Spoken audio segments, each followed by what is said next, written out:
All right. Morning, everyone. Let's keep going. 450. Jeez. Uh, all right. Last night's session in the States was a bit of back and forth. It was kind of a bit different than what we've seen. But turn that down a little bit. We had a bit of a opposite reaction from what we've seen in the past maybe 5 or 6 sessions. We've marked the low in the S&P 500 in the first hour and a half of the session every single day, and just drifted up from there. We actually kind of had the opposite happen yesterday, where we marked the high of the session in the first hour and a half, and we drifted down for most of the session, and then we kind of managed to come back to flatline in most of the indexes in the last maybe hour and a half. So, yeah, it was interesting to see that sort of change in the markets. What was interesting as well is simply that there was very little reaction otherwise from that. Asia, no big reactions, no real big change to what's been going on in equity markets. So. Anyway, bottom line is, a bit of a change in pace in what we've seen for the last 5 or 6 days. So I'm personally a little bit hopeful that maybe that's going to change things, for the next day or two in equity markets, because we've been in a very, very slow, low volatility drift over the last little bit. You did see the VIX pick up a little bit, up 6% last night. So kind of hoping that things may be slightly shifted, even though it's on not on a lot happening. But maybe there's a subtle shift that no one really takes note of, which could be interesting.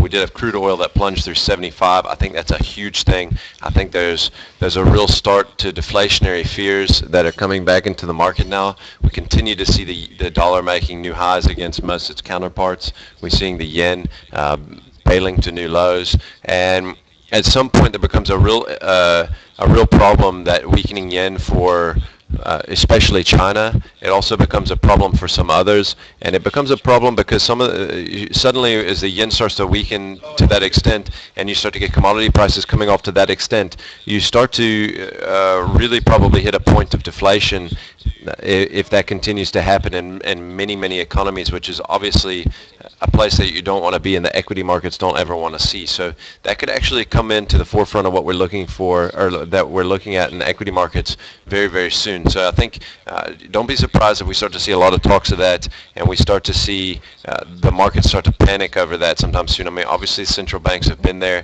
they've been doing as much as they can, but even with all the quantitative easing going on, we're still seeing this happening. So, and it's all happening because the U.S. is kind of coming out of its QE program. So it's going to be really, really interesting to see how this unwinds. But just know that it's probably coming.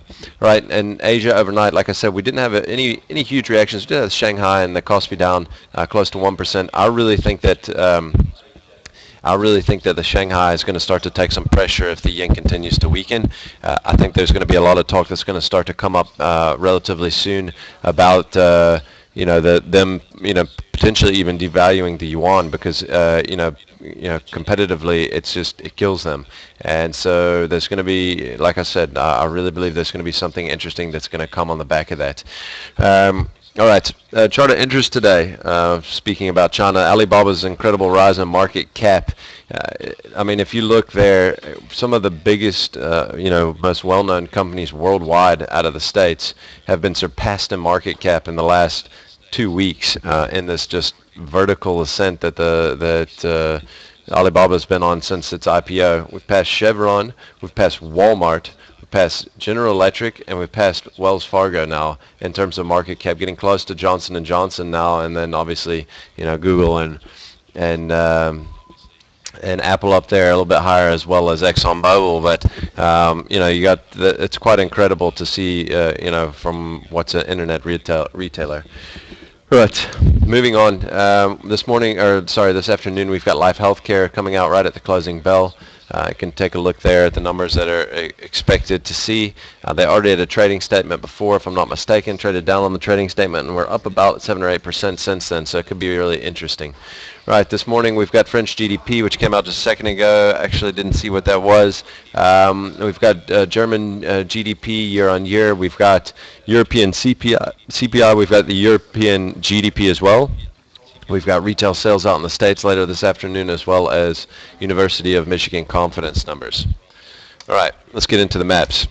All right, one thing I probably didn't stress enough earlier was that the breakdown in the oil price last night. Basically, what happened was the Saudi oil minister was speaking yesterday. I think the market had big hopes on him coming out and saying they were going to cut production, or he's going to talk, hawkishly, via OPEC, and he basically said that, the price is kind of what the price is, and that they think it's fair unless they think it's manipulated. Whatever that means is a bit of a confusing statement, but bottom line is that he came out and he was not hawkish, and he was not he wasn't trying to talk the oil price up and wasn't trying to throw OPEC's weight around or anything like that. Never talked about supply cuts or anything. So that's what really probably sent the market reeling last night. We actually even had oil inventories that were a little bit lower than expected in the States last night. That didn't even make a bump in the oil market, and we really dropped levels. You saw copper also drop $3 in the back of that. You saw gold tilt down, platinum, everything coming down in tandem. I think that there's probably more to come. I think that right now we have moved without question from what we saw as a long secular bull market in commodities to now what looks to be a secular bear market in commodities, and it doesn't look to be ending anytime soon. I think there's still a lot of meat left on the bone. Personally, I think we got to pay attention to this closely because we've seen this theme running in our market now for a couple months. But remember, these commodity themes, that when they start to go, they go for really long periods of time. So just keep that in mind. We could have some meat left on that bone. I'll show you some of those charts in a minute. First thing we're going to look at here is Barclays Africa, or EBSO, whatever you want to call this thing. Yesterday we briefly got above this 178 level, which is really the top end of resistance. It was looking like we were going to make this little kind of cup and handle continuation above this level of 178, and we failed it into the close. I mean, I don't know if you can really call it a massive failure. It did pull back, but like I said, we didn't, it's not like we made a big reversal or anything like that. I think watch 178 over the next couple sessions. If we get through that, it could get really interesting. We could really see some upside from BGA and significant upside. All right, getting into that mining theme real quick, we'll have a look at Kumba. I want to zoom a little bit forward here. You can see yesterday we actually traded down to about 61.5 in volume. We did bounce up into the close. This thing seems to close up every day for some reason. But bottom line is down here around 258. If we drop 258, there's lots of little ways you can look at this. I actually think that we really dropped support on what looks like a little bit of a rough head and shoulders the other day, down around, call it, sorry about that. Crap. Down around about 275. When we drop that, that's probably going to give us maybe a target of about $30 lower, which takes us down to about 245. So I think if this level drops, I think maybe that's what we can be looking for. If we drop at 258, I think we can be looking for about the 245 level as a short-term target. But I really think the bottom can fall out of this thing. Not only this thing, a lot of the others. Remember, these guys are pegged to a single commodity that is in deep trouble at the moment. It's going to be really hard for any significant long-term holders to come in and just start bottom picking at this moment with the next 2 years of outlook just looks so terrible for us. So just keep that in mind from a more fundamental point of view as well. All right, Grindrod, one of the better bellwethers, obviously, for global economy here on our market, started to turn to the upside, and we actually broke out from about 2280 yesterday.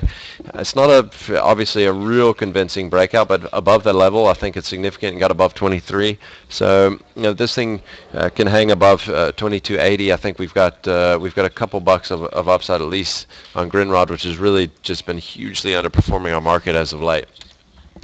Another one is Naspers, which you can also see here. We really got above, we talked about here, we've had some consolidation. There was that one topper we had there. Besides the one all-time closing high, we finally got above all of them. Our all-time closing high day was, let's just have a look here. The close was at 1432.42. So we closed 3 Rand below the all-time closing high yesterday. We will open above that this morning. I would expect we're up about 1% in uh,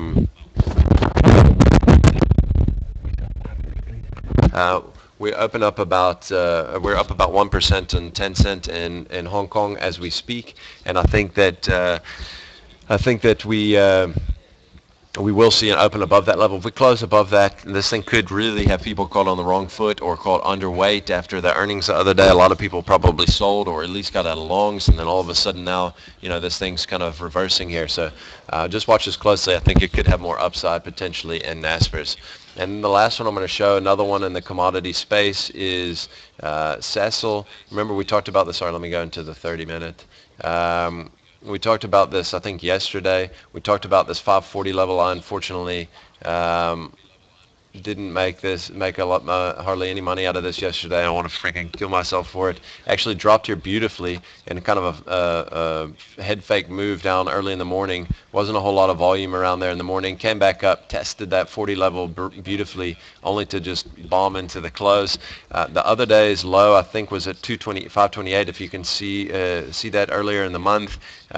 We're obviously going to probably come down and test that today. If we drop that, 520 is the level and the target that we're going to look at. We talked about that yesterday, so I won't show it again, but 520 is probably our initial target. If we drop 520, then anyone's guess from there.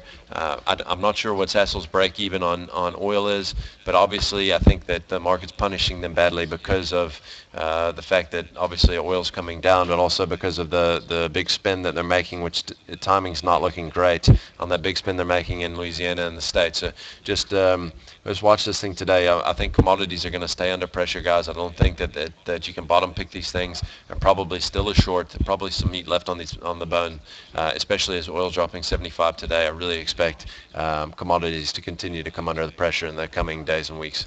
And that's it for today, guys. Thanks a lot.